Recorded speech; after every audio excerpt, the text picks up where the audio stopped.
Supreme કોર્ટનું judgment Arnesh Kumar versus state of Bihar 7 વર્ષથી નીચેની સજામાં નોટિસ પાઠવી.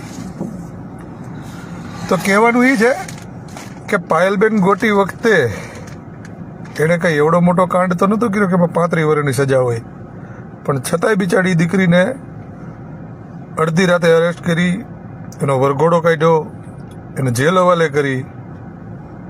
તો આ ખૂંટિયાને પકડતા શું વાંધો આવતો હશે?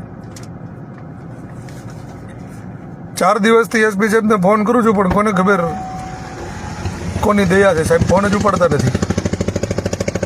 પછી એમ કે પોલીસની વિરુદ્ધમાં અમે બોલીએ છીએ. અમને કાંઈ પોલીસની વિરુદ્ધમાં બોલવાનો શોખ નથી થતો, પણ તમે હાથે કરી અને અમને બોલાવડાવો છો.